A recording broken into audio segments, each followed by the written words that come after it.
नमस्कार. 10वीच्या बोर्डाच्या परीक्षेची तयारी जोरात सुरू असेल ना? आजच्या या उजळणी सत्रात आपण पाश्चिमात्य इतिहास लेखन हा अत्यंत महत्त्वाचा टॉपिक कव्हर करणार आहोत. इतिहासात पैकीच्या पैकी मार्क्स मिळवायचे असतील तर कन्सेप्ट्स क्लिअर असणं खूप गरजेचं आहे. चला तर मग लगेच सुरुवात करूया. आज आपण काय काय पाहणार आहोत ते थोडक्यात सांगतो. इतिहास लेखनाची ओळख, ग्रीक इतिहासकारांचे योगदान, लिओपोल्ड वन रांके यांचे आधुनिक विचार, मार्क्सवाद, ॲनल स्कूल आणि शेवटी एक क्विक रिव्हिजन. प्राचीन कथांपासून ते आधुनिक सायंटिफिक विश्लेषणापर्यंतचा हा प्रवास खूपच रंजक आहे. सुरुवात करूया पहिल्या आणि बेसिक भागापासून. इतिहास लेखन म्हणजे नक्की काय याची मूळ संकल्पना आधी समजून घेऊया. परीक्षेत सर्वात हमखास विचारला जाणारा आणि आपला पहिला प्रश्न इतिहास लेखन म्हणजे काय हा 1 मार्काचा किंवा लघुत्तरी प्रश्न तुमचा स्कोर नक्कीच वाढवू शकतो. आता ही व्याख्या जरा नीट समजून घ्या. इतिहास लेखन म्हणजे फक्त जुन्या घटनांची नुसती यादी देणं अजिबात नाही बरं का. तर भूतकाळातील घटनांचा अभ्यास करून त्या शास्त्रीय पद्धतीने म्हणजेच सायंटिफिकली लिहिण्याची ती एक प्रोसेस आहे. यात घटनांचं सखोल विश्लेषण असतं, योग्य साधनांचा वापर असतो आणि प्रत्यक्ष संशोधन असतं. याच सायंटिफिक अप्रोचमुळे इतिहास हा केवळ एक कथा न राहता एक शास्त्र बनतो. हा प्राचीन आणि आधुनिक काळातला बदल खरंच खूप इंटरेस्टिंग आहे. पूर्वीच्या काळी इतिहास हा जास्तीत जास्त कथा, दंतकथा आणि आख्यायिकांच्या स्वरूपात सांगितला जायचा. पण आधुनिक इतिहास तसा नाहीये. तो पूर्णपणे संशोधन, भक्कम पुरावे आणि सायंटिफिक अप्रोचवर उभा आहे. हाच तो मूळ वैचारिक बदल आहे जो आपल्याला लक्षात ठेवायचा आहे. आता आपण त्या विचारवंतांकडे जाऊया ज्यांनी या सगळ्याची खऱ्या अर्थाने सुरुवात केली, म्हणजेच प्राचीन ग्रीक इतिहासकारांचं योगदान. परीक्षेत वारंवार येणारा आणखी एक प्रश्न म्हणजे हेरोडोटसचं योगदान. या प्रश्नाचं अगदी अचूक आणि मुद्देसूद उत्तर कसं लिहायचं ते आता आपण पाहूया. हे बघा, हे मुद्दे परीक्षेत अगदी जसेच्या तसे लिहायचेत. हेरोडोटसला इतिहासाचा जनक म्हणजे फादर ऑफ हिस्ट्री म्हटलं जातं. हे सगळ्यात महत्त्वाचं वाक्य. त्याने द हिस्ट्रीज नावाचा ग्रंथ लिहिला आणि माहिती गोळा करण्यासाठी खूप मोठा प्रवास केला. हो, त्याच्या लेखनात काही दंतकथा नक्कीच होत्या, पण इतिहास लेखनाची खरी सुरुवात त्यानेच केली हा पॉइंट अजिबात विसरायचा नाही. हेरोडोटसनंतर येणारा पुढचा महत्त्वाचा विचारवंत म्हणजे थ्युसिडिडीज. हेरोडोटसच्या पायावर थ्युसिडिडीजनं कसं काम उभं केलं यावर आधारित हा पुढचा हमखास येणारा प्रश्न. थ्युसिडिडीजने केलेला बदल खरोखरच मोठा होता. पेलोपोनेशियन युद्धाचा इतिहास लिहिताना त्याने दंतकथांना पूर्णपणे फाटा दिला.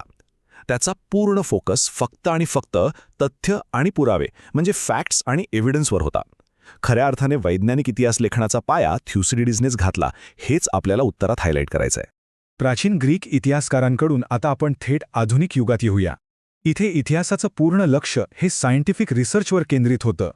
आधुनिक इतिहास लेखनाची चर्चा लिओपोल्ड वॉन रांके यांच्याशिवाय पूर्ण होऊच शकत नाही. त्यामुळे परीक्षेसाठी हा चौथा प्रश्न अत्यंत VIP आहे. हे वाक्य तर अगदी तोंडपाठच असायला हवं. इतिहास जसा घडला तसाच लिहावा. रांके यांचं हे वाक्य सत्याबद्दलची त्यांची निष्ठा अगदी परफेक्टली दाखवून देतं. उत्तरात हे कोट टाकलं की एक्झामिनरवर इम्प्रेशन पडणार हे नक्की. रांके यांनी नक्की काय क्रांती केली ते बघूया. त्यांनी इतिहास लेखनात अतिशय कठोर वैज्ञानिक पद्धत आणली. कोणीतरी सांगितलं आणि आपण लिहिलं असं नाही. त्यांनी मूळ कागदपत्रांच्या म्हणजेच ओरिजिनल डॉक्युमेंट्सच्या वापरावर कडक आग्रह धरला. यामुळेच त्यांना आधुनिक इतिहास लेखनाचे जनक मानलं जातं. इथून पुढे इतिहासाची व्याप्ती खऱ्या अर्थाने मोठी होते. इतिहास म्हणजे फक्त राजे आणि युद्ध एवढाच न राहता तो अर्थशास्त्र आणि सामान्य माणसांपर्यंत कसा पोहोचतो ते पाहूया. एका अतिशय वेगळ्या वैचारिक प्रवाहाला जन्म देणारा हा प्रश्न, मार्क्सवादी इतिहास लेखन म्हणजे काय, हा शॉर्ट अँसरसाठी एक फेवरेट प्रश्न आहे. कार्ल मार्क्स यांच्या विचारानुसार इतिहासाचा बेस राजकीय घटना नसून आर्थिक परिस्थिती असते. त्यांनी समाजातील वर्गसंघर्षावर फोकस केला, जसं की श्रीमंत विरुद्ध गरीब आणि मालक विरुद्ध कामगार. हा अप्रोच आपल्याला इतिहासाकडे बघण्याचा एक पूर्णपणे नवीन आर्थिक अँगल देतो. याच काळात फ्रेंच राज्यक्रांतीने सामान्य माणसाला केंद्रस्थानी आणलं आणि स्वातंत्र्य, समता, बंधुता ही मूल्य रुजवली. यातूनच ॲनल्स स्कूल उदयाला आलं. हा मुद्दा खूप महत्त्वाचा आहे बरं का. ॲनल स्कूलने इतिहास फक्त राजकारणापुरता मर्यादित न ठेवता त्यात हवामान, अर्थव्यवस्था, संस्कृती आणि अगदी सामान्य लोकांचं रोजचं जीवन या सगळ्याचा समावेश केला. इतिहासाला खऱ्या अर्थाने त्यांनी व्यापक बनवलं. मुख्य विचारवंत तर आपण पाहिले, पण आता एक अत्यंत बेसिक प्रश्न उभा राहतो. आपण इतिहास लेखनाचे महत्त्व का अभ्यासायचे? हा प्रश्न बहुधा दीर्घोत्तरी म्हणजेच लॉंग आन्सरमध्ये विचारला जातो. त्यामुळे इथे आपल्याला अतिशय तर्कशुद्ध आणि सविस्तर उत्तर देणं अपेक्षित आहे. हे 4 पॉइंट्स लक्षात ठेवा. 1. भूतकाळातील घटना समजून घेणं. 2. ऐतिहासिक चुकांची पुनरावृत्ती टाळणं म्हणजे जुन्या चुका पुन्हा न करणं. 3. आपला वैज्ञानिक आणि तार्किक दृष्टिकोन डेव्हलप करणं. आणि 4. आपल्या सांस्कृतिक परंपरा आणि वारसाचं जतन करणं. हे मुद्दे उत्तरात आलेच पाहिजेत. चला तर मग आता वेळ आली आहे एका क्विक रिव्हिजनची. परीक्षेला जाण्यापूर्वी हे सगळे मुद्दे एकदा फास्ट ट्रॅकवर डोक्यात फिट करून घेऊया. हा तक्ता म्हणजे तुमच्यासाठी एक मास्टर की आहे. रिकाम्या जागा किंवा जोड्या लावा यासाठी हे पक्क लक्षात ठेवा.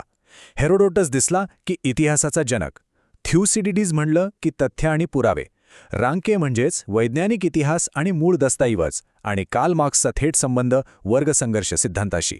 हे डोक्यात फिट बसलं की तुमचे मार्क्स कुठेच जाणार नाहीत.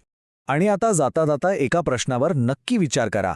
जर इतिहास लेखनाचा उद्देश जुन्या चुका टाळणं हा असेल तर आजच्या काळात अशा कोणत्या घटना घडतायत ज्यांचा आपण योग्य शास्त्रीय विश्लेषण करण्यात कमी पडतोय? उद्याचे इतिहासकार आजच्या काळाबद्दल काय आणि कसं लिहितील यावर विचार करा. मला खात्री आहे की आजच्या या उजळणी सत्रातून तुमची खूप छान तयारी झाली असेल.